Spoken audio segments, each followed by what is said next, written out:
We recap the LA Kings performance at the 2022 Rookie Faceoff in San Jose. Good news, there's a lot to be excited about. We'll break down how LA Kings young top players like Quentin Byfield, Brandt Clarke, and Martin Chromiak looked. Plus, look at some of the players that we didn't know much about that stood out. All that and more coming up on this edition of Locked On LA Kings. You are Locked On Kings, your daily podcast on the Los Angeles Kings, part of the Locked On Podcast Network, your team every day.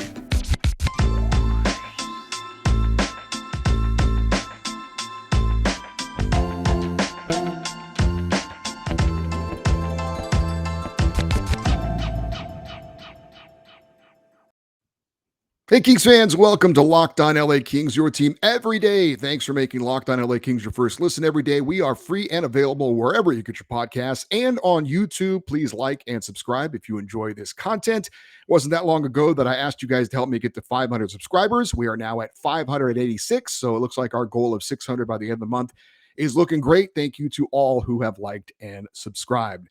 My name is Eddie Garcia. I am your host of Locked On LA Kings. I have worked in sports media for almost 30 years. For the past 20 plus years, I've been at the Fox Sports Radio Network, where I'm a co-host, sidekick reporter, and NHL insider. I'm also co-host of the Puck Podcast, a weekly NHL review show that's been putting out content for the past 16 years, and a passionate LA Kings fan for the past 30 years.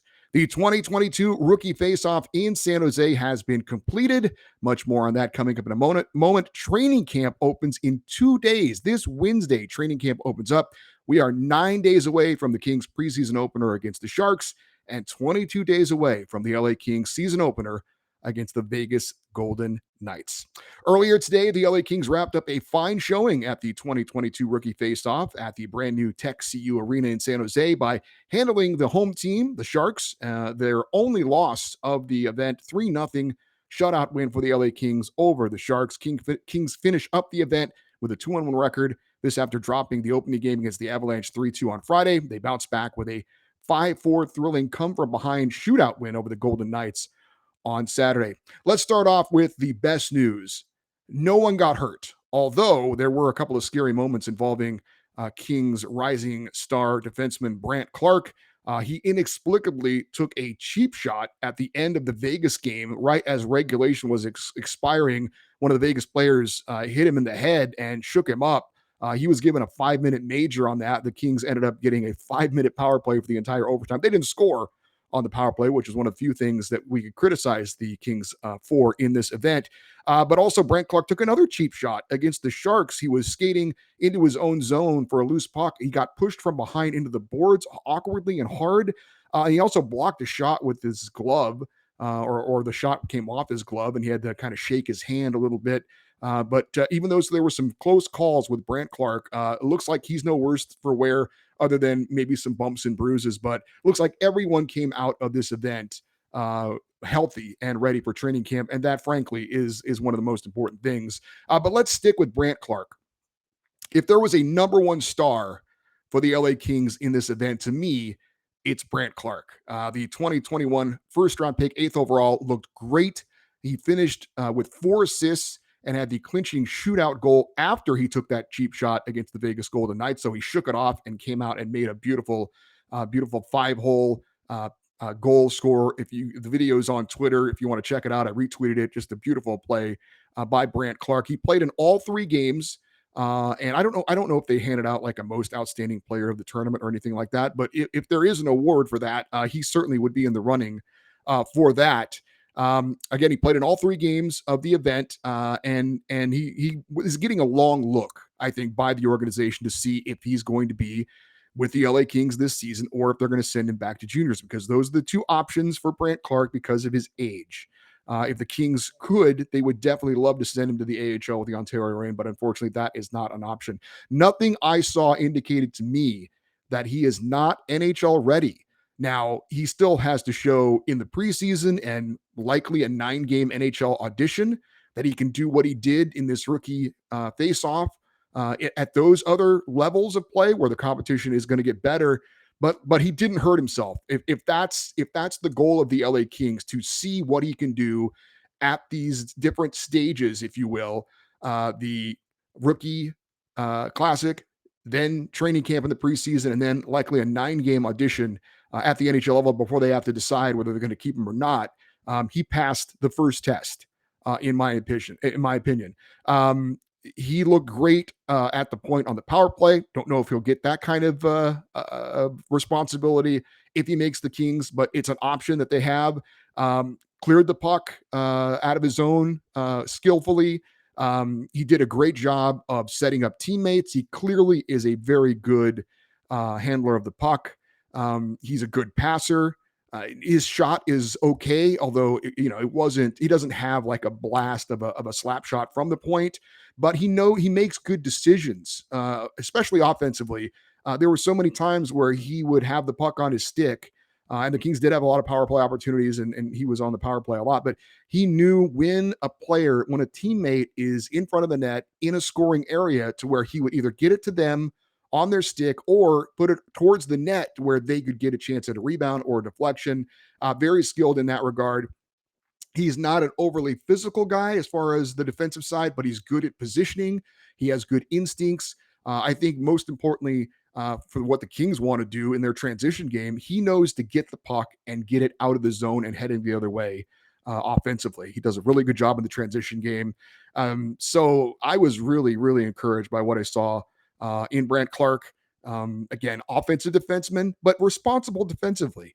If there's one criticism of him, and you really got to look for criticism. I mentioned this on Friday's show. Sometimes he gets a little bit casual with the puck, in that, especially like on his own blue line, when he's got it in the offensive zone, he will kind of play with the puck a little bit. And sometimes that can get him into a little bit of trouble, and it could lead to an odd man rush going the other way if he turns it over. So I think he needs to be a little bit more cautious, but it's kind of a mistake born out of confidence, right? He knows he's good with the puck on his stick, so he's willing to hold on to it a little bit more. Maybe, instead of passing it and then getting it right back, he's willing to stick handle a little bit more. But those are things that can be learned, those types of decisions. He'll get coached up. But again, the raw ability is there for Brant Clarke. This is really my first chance to get to see him in game action. I saw him at the development camp, and there wasn't a lot. I only saw him in one scrimmage, and there wasn't a lot in that one game that I saw. But this was my first chance to really get a good look at him. Again, he played in all 3 games. He played in all situations, and I was incredibly impressed with Brant Clarke and very excited for what the future holds for him, whether it's with the LA Kings this coming season or not. Maybe it's not. Maybe they do decide to send him back into juniors and say, you know what, we'll let him over-ripen on the vine a little bit, and then we'll call him up next year or have him with Ontario next year. But again, everything I'm hearing is that the Kings are going to give him a serious look to see if he's ready to play at the NHL now this season. And again, he's got opportunities to prove that that's where he needs to be. I'm sure that's where he wants to be. And again, he passed the test in this rookie classic. I thought he looked fantastic. I thought he was the Kings' best player, and very excited about the future. Brant Clarke, as advertised to me, in what he did in this event. My number 2 star at this event would be Quentin Byfield, and I was not enamored with his performance in the opening game of this event, as some others appeared to be. But I thought he was okay in the game on Friday. If you listen to the podcast on Friday, I talked about it. I thought he was okay, but he didn't wow me. And if you're the number 2 overall pick in the draft recently, and you're playing against this level of competition, I think you should wow me every time you're in a game on the ice. Maybe not every shift, but you know what I'm saying. When it's all said and done, you add it all together, and you're like, hey, he had a really good game. Well, in the final game against San Jose, Quentin Byfield had a really good game. He was active in every part of the ice. I loved his level of competition. He won battles in the corners and set up teammates. He had 2 assists in this game, although officially on the score sheet, they only gave him 1 assist, but I'm almost positive that he had the primary assist on a pass down the ice. It didn't connect, but the player ended up getting the puck and scoring. And then on the empty net goal at the end of the game, I believe he had the secondary assist. But regardless, great performance by Quentin Byfield. He was a beast in the faceoff circle, especially in important faceoffs, like in your offensive zone on the power play or in your defensive zone on the penalty kill. He did a great job with that. We've heard stories that he's bulked up this year, and we talked about in his development. That was one of the things that draft experts said in taking a little bit more time with Quentin Byfield, he was still growing into his frame and into his body. And again, what we've heard is he has put on more muscle. He's bulked up 10 to 15 pounds. And there was a moment in this tournament where he was lined up by a San Jose player to take a hit, and he just braced himself, and the Sharks player just bounced off him. So that's an encouraging sign that Quentin Byfield's a little bit bigger and stronger for this upcoming season. Just thought he had a fantastic game number 3. He only played in the first and the third game, but I was really, really encouraged by what I saw with Quentin Byfield. Again, I think he needs to be the best player on the ice, considering the talent level he has shown, where he's picked in the draft. For him to go to this type of an event, he needs to be the best player on the ice, and he was, I thought, in this game number 3 against the San Jose Sharks. And that bodes well for what we hope will be, if not a breakout season, a markedly better season for Quentin Byfield coming up this year. He needs to be better, and I think he's going to be better. And this was, I think, a decent first step in showing that he is going to have a better season. Like I said, he needs to stand out on the ice when he's playing in this type of an event. And hopefully this is encouraging. This gives him some confidence, shows him that when he plays with an edge and really is aggressive, and he can hold the puck in the zone and find teammates, whether it's on the power play or just 5-on-5. He certainly showed it, I thought, in this game number 3. So if he would have played another game like he did on Friday in the opening game, I'd have been a little bit discouraged, frankly, but he didn't. He showed up, played great, and was the best player on the ice in game 3. I think Brandt Clarke was the best player in the tournament for the Kings, but I thought Quentin Byfield was the best player on the ice in game number 3, the 3-0 shutout of the San Jose Sharks. Again, an encouraging sign for Quentin Byfield going into now training camp and the preseason and the regular season. Hopefully he could just step up his game each step of the way and en route to having a fine season, his first really full season in the NHL for the LA Kings. I'm going to tell you who my number 3 star of the event was for the LA Kings and also break down the rest of the roster in a moment.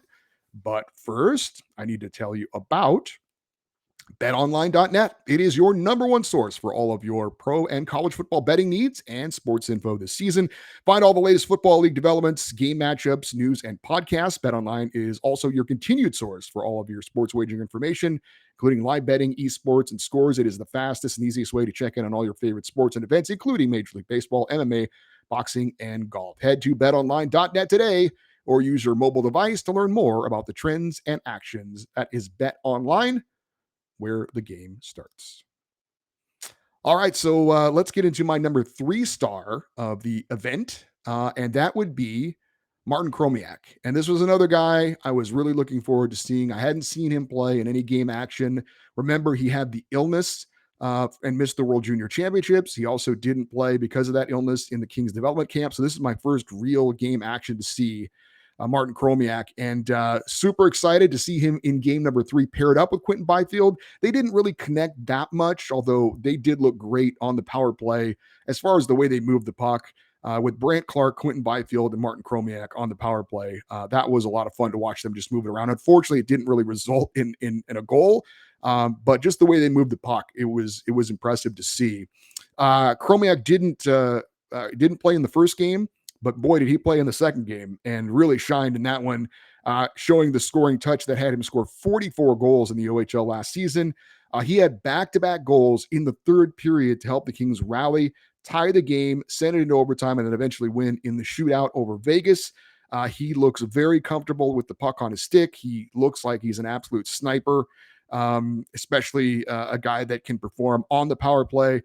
Again, if you're an Ontario Reign fan or if you go out to any Reign games this coming season, I think you're going to really enjoy seeing Martin Chromiak in all levels, but especially on the power play. There was in game number 2, Jordan Spence, the only game that he played.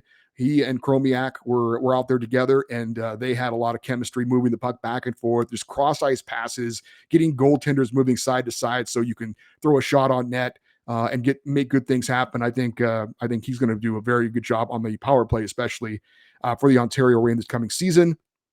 And didn't show any of the effects of that illness that I mentioned earlier that kept him out of the World Juniors and out of the Kings development camp. There was a report that he had a virus and that he had lost like 15 pounds. So I was curious how his endurance would be, how his stamina would be coming into this event, and he looked great. I didn't see any effects whatsoever of him being fatigued or slowing down as the games went along. No, absolutely not. This guy is a sniper. He's got great scoring touch. We saw it with those 2 goals in the span of like 2 minutes in that game number 2 in the third period against Vegas. When, that's one thing I will say. Brant Clarke had some good numbers. Quentin Byfield had a great game 3 of the event and a couple of assists. But the name of the game is putting the puck in the net. And I think we would like to see Quentin Byfield be a little bit more of a finisher. Martin Chromiak looks like a guy who's not going to have any issues being a finisher. He's got a great scoring touch.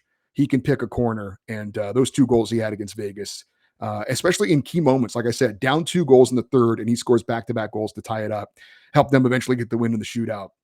I'm really excited to see Martin Chromiak. I heard a lot of great things about him, and yeah, he'll be in Ontario this year, and he should do very well, I would guess, and we'll see him. I would think with the LA Kings, if he continues to, trend in the way that he's going in the next couple seasons, he showed that kind of ability. I don't want to go jump off too big of a cliff here, I guess, with my excitement, but that when you see these events and with younger players, who are the guys that really jump off the ice when you watch them? And like I said, Brandt Clarke, Quentin Byfield, and Martin Chromiak were the 3 guys that really jumped off the ice to me. As for some of the other players that you are likely familiar with in some sense, we talked about defenseman Jordan Spence a moment ago. He saw action in the NHL last year. He's going to start the season, barring some catastrophic injuries in the preseason, with the Ontario Reign in the AHL. He only played 1 game, but looked very solid in his one performance in game number 2 against Vegas. Very comfortable with the puck on his stick. Again, a great quarterback on the power play. Could see him doing that at the NHL level here in the near future. Forward Akil Thomas played the final 2 games of this event, games 2 and 3. He had an assist. He also scored in the shootout win over Vegas. I thought he stood out on the power play, putting himself in good scoring positions with the puck being moved around the perimeter by guys like Brandt Clarke and Quentin Byfield and Martin Chromiak. And he would put himself in the high slot and be in great position for a pass or for a rebound. So Akil Thomas not afraid to go into kind of those high traffic areas. Tyler Madden for the Kings finished with 2 assists. Wasn't a standout, but solid enough. I like the energy of forward Francesco Pinelli. He was flying around the ice, finished with a goal and an assist. He played in all 3 games for the Kings as one of their centers. I was a little underwhelmed, to be honest, with 2 of the Kings players who recently played at the World Junior Championships. Forward Samuel Helenius, who played for Finland in the WJC. He stands out because of how huge he is. He's 6'6". His wingspan is unbelievable. The stick he plays with is probably as tall as I am. I'm 5'10". The reach he has with his stick and the amount of space he can cover to poke check and things like that is pretty amazing. You almost kind of hope he was a defenseman in some ways, but as a center, he still is pretty raw. He's not quite as physical as I would like him to be with that big frame. But not bad. He didn't have a bad tournament, but like I said, he certainly caught your attention skating on the ice at that size. And also defenseman Helge Grans from Sweden. I thought he was okay. I expected a little bit more out of it. Not spectacular, but he was okay. Clearly not at the level of a Brandt Clarke or a Jordan Spence, but a kind of a second level defenseman at this event. Up next, we're going to tell you about a few LA Kings that I was not familiar with, and maybe you are not familiar with, that played well at the Rookie Faceoff. But just a reminder that the Locked On NHL podcast has you covered for all of your league-wide NHL talk with a rotating cast of local hosts from the Locked On NHL channel, breaking down the biggest stories in hockey 5 days a week. Subscribe for free on your favorite podcast app or on YouTube. Let's close out our recap of the 2022 Rookie Faceoff in San Jose for the LA Kings by telling you about some players that played well that I didn't know much about. Maybe you do, maybe you don't. But we'll start with forward Taylor Ward. He played 16 games for the Ontario Reign last season after a 4-year career at the Nebraska Omaha. He finished with 2 goals in the tournament and looked solid, playing in games 1 and 2. He was signed by the Reign as a free agent, so an encouraging tournament for him, as I'm sure we'll see him in Ontario again this year. A2 Johnson, a 7th round pick out of Finland by the Kings in 2020, had a couple of goals and an assist, playing all 3 games on the top line for the LA Kings. So he was paired up with Quentin Byfield and Akil Thomas and Martin Chromiak on occasion. He looked pretty good. James Stefan, a camp invitee from Laguna Beach, played 2 of the 3 games. He had a beautiful unassisted goal in game 3 where he outmuscled the Shark defender and put a beautiful backhand shot top corner of the net. That was probably the prettiest goal of the tournament for the LA Kings. Bennett Rossme was a camp invite from Germany. He had a goal playing in all 3 games for the LA Kings. I should mention the goaltenders. Jacob Ingham and David Rennick were the 2 goalies for the Kings at this event. Ingham started games 1 and 3. Rennick started game 2 and then came off the bench to finish up halfway through game number 3. I thought that Ingham was a little bit better than Rennick, although neither one was spectacular. Neither one was also bad. I thought they were both okay. They did combine for a 19-save shutout in that 3-0 win in the finale against San Jose. I think this could be the tandem that we see with the Greenville Swamp Rabbits this season. That's the new Kings ECHL affiliate. I don't think either of these guys are going to see significant time in the AHL. I think that's going to be Matt Villalta and Phoenix Copley, but we'll see. Not spectacular, but solid performances, I thought, from Jacob Ingham and David Rennick. I thought it was also really fun for me and hopefully for you, if you watched or if you're listening to this, to get familiar with some names that I didn't know about, like Brett Kemp, Justin Knockbauer, Tyler Inamoto, Landon Crozier, and Kimno Siainen. It was also, frankly, just good to see Caleb Lawrence on the ice, the Kings' 7th-round pick in 2020. And this was mentioned on the broadcast, if you watched it, with Daryl Evans and also with Josh Schaefer calling the play-by-play on the YouTube broadcasts. Caleb Lawrence has played 2 games in 2 years because of COVID and a very serious shoulder injury that he suffered. So he literally played 1 more game in the past 4 days than he's played in 2 years. So this is a guy that's just needs to get some ice time. He's going to go back and play in juniors again this year. But he got through it, I'm sure feeling good about the opportunity just to get back out on the ice and play some hockey coming off of, again, that major shoulder issue. So he hasn't played a lot of hockey, and that's a guy, again, the Kings have, they've drafted a few quote unquote projects who have showed some ability recently, but for whatever reason, maybe slid down the draft board, in this case, because of an injury. So just good to see him out on the ice and getting his career back going. But good to get acquainted with some of these guys. I feel like, honestly, I'm a more informed Kings fan. If we're watching or if we're looking at the box scores for the Ontario Reign this coming season, I'm not going to be unfamiliar with some of these names. So that was pretty cool.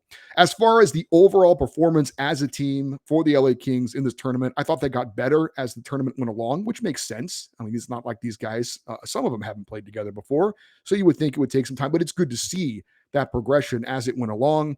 One thing the Kings did not do well was on the power play. They were 2 for 14, and included a 5-minute power play in an entire overtime period against Vegas, where they did not score a goal. Fortunately, they did score 2 goals in the shootout to get the win, but you go 5 minutes of power play time and you can't score a goal. It's not too good. However, the specialty teams were a tale of good and bad. The Kings were perfect on the penalty kill. They killed off all 12 penalties that they committed in the tournament. I mentioned earlier, Josh Schaefer was the play-by-play man for these 3 games. He is the Ontario Reign's play-by-play man.